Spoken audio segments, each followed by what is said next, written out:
Hello class 11। कल हमने compilation process देखी थी। आज हम देखेंगे इंटरप्रिटेशन प्रोसेस कि किसी भी प्रोग्राम कोड को इंटरप्रिट कैसे किया जाता है। इंटरप्रिटर में क्या होता है कि आपका जो सोर्स कोड है या जो प्रोग्राम कोड है वो लाइन बाय लाइन एग्जीक्यूट होता है, लाइन बाय लाइन इंटरप्रिट होता है। तो कुछ वर्किंग मेथड जो है वो कंपाइलर से थोड़ी डिफरेंट होती है कंपाइलर की, लेकिन काम दोनों का एक ही होता है, कंपाइलर और इंटरप्रेटर का, कि जो सोर्स कोड है उसको ऑब्जेक्ट कोड में ही कन्वर्ट करता है।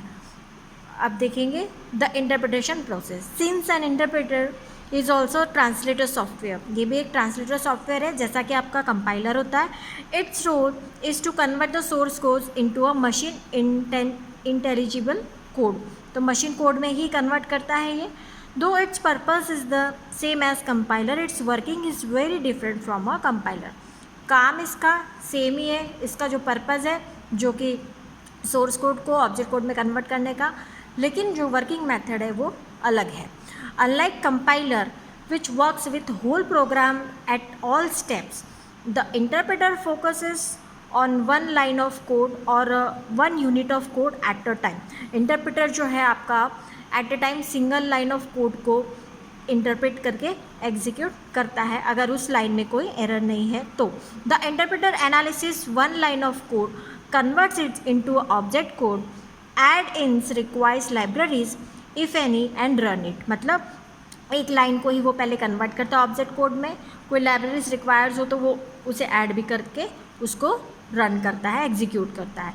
What is if the first line of code is executed even before the second line of code is converted to the object code। obviously second line के code को execute करने के या convert करने के पहले वो फर्स्ट लाइन को एग्जीक्यूट कर चुका होता है। This way the interpreter following figure explains this. यहाँ पे कंपाइलर का वर्किंग मेथड दिखाया है। जैसे 5 लाइन का कोई आपका सोर्स कोड है, इस पूरे को वो कंपाइल करता है और कंपाइल करके फिर वो क्या करता है, whole code converted to the executable, मतलब बाइनरी कोड में कन्वर्ट करता है और फिर वो एग्जीक्यूट करता है। लेकिन वही बात अगर इंटरप्रेटर की जाए तो अगर 5 लाइन का आपका कोड है तो वो 1 बाय 1 इंटरप्रेट करेगा। देखो लाइन ऑफ 1 को इंटरप्रेट किया, फिर एग्जीक्यूट किया, फिर 2 को इंटरप्रेट किया, फिर एग्जीक्यूट किया, फिर 3 को इंटरप्रेट किया, फिर एग्जीक्यूट किया। तो इस तरीके से जो इंटरप्रेटर का वर्किंग है वो लाइन बाय लाइन या यूनिट बाय यूनिट को वो उस पर काम करता है। अब अगर हम दोनों को कंपेयर करते हैं तो कंपैरिजन करने में बहुत सारे डिफरेंसेस है कंपाइलर और इंटरप्रेटर में। बात करते हैं सबसे पहले इनपुट की। तो कंपाइलर में क्या होता है, एट अ टाइम वो कंप्लीट होल प्रोग्राम को वो इनपुट लेता है। A compiler takes an entire program as its input, और जबकि इंटरप्रेटर क्या करता है, single line as a input लेता है और उसको इंटरप्रेट करता है। And interpreter takes a single line of code और a single instruction such as loops as its input. इस तरीके से जो इनपुट है वो compiler eight a time complete program लेता है और जबकि interpreter single line at a time लेता है।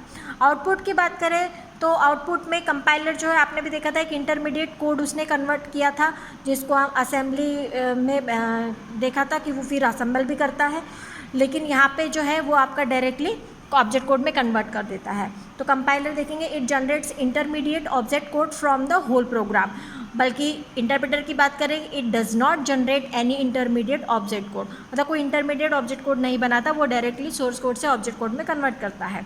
उसके बाद मेमोरी की बात करें तो requires more memory during compilation.